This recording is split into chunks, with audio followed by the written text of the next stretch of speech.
Langit merah darah di Beijing muncul kembali dan memicu perdebatan sengit. Pada pagi hari tanggal 16 Desember langit Beijing berubah menjadi merah darah lagi, yang menarik perhatian luas dan memicu diskusi hangat online. Video dan foto langit merah darah mulai beredar di platform media sosial China, seperti Weibo, pada pagi hari.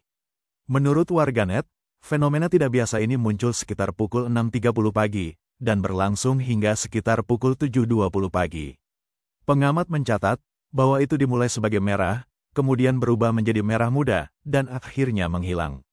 Gambar dan video daring menunjukkan, langit Beijing bersinar dan berwarna merah, seperti darah yang pekat. Sementara media resmi menggambarkan pemandangan tersebut sebagai cahaya pagi yang menyala-nyala, banyak warganet menyatakan kegelisahan. Komentar berkisar dari, ini tidak terasa seperti pertanda baik, hingga mempertanyakan apakah ini pertanda positif. Fenomena ini dengan cepat menjadi topik trending di Weibo, memicu perdebatan luas. Pada zaman kuno, orang-orang percaya bahwa fenomena langit dapat mencerminkan nasib baik atau buruk di bumi. Menurut peramal dinasti Tang, langit merah darah menandakan peristiwa penting. Energi merah di konstelasi memberi sinyal bahwa dalam setahun, seseorang akan menyatakan kemerdekaan. Langit yang dipenuhi dengan warna merah darah mewakili pertanda pertumpahan darah. Ketika awan merah menutupi matahari seperti cahaya berdarah, itu menandakan kekeringan besar, kelaparan, dan tanah tandus membentang bermil-mil. Awan merah mengelilingi sisi timur dan barat perkemahan, menandakan konflik militer yang akan segera terjadi. Ketika energi merah berputar dan melayang, itu meramalkan pertumpahan darah di bawah. Interpretasi ini menunjukkan bahwa langit merah darah dapat meramalkan perang, kelaparan, atau pertumpahan darah yang meluas, serta menunjukkan ketidakstabilan bagi para penguasa dan negara. Catatan sejarah mendukung tulisan yang tidak menyenangkan ini.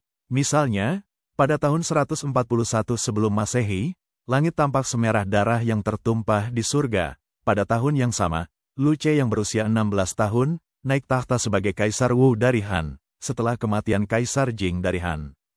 Tahun ini, fenomena langit yang tidak biasa sering muncul di seluruh China. Baru-baru ini, Beijing menyaksikan peristiwa langka lainnya, yang dikenal sebagai tiga matahari yang muncul secara bersamaan, parhelion. Menurut catatan internal Xiaojing, ketika tiga matahari muncul bersama-sama, penguasa negara akan kehilangan tahta mereka. Jika individu-individu di istana kerajaan berkonspirasi, kejatuhan penguasa sudah dekat.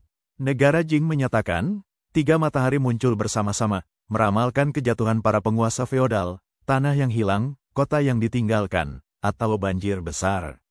Jika tidak ada satupun dari hal ini terjadi, maka pertikaian militer yang hebat dan duka yang meluas akan terjadi dalam tahun tersebut.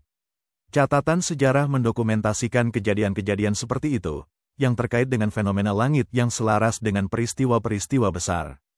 Menurut kitab Jing, pada bulan Januari tahun 317 Masehi, tiga matahari muncul secara bersamaan di langit, disertai dengan pelangi yang melengkung di bawah matahari. 3 bulan kemudian dinasti Jin Barat jatuh, dan Sima Rui mendirikan dinasti Jin Timur.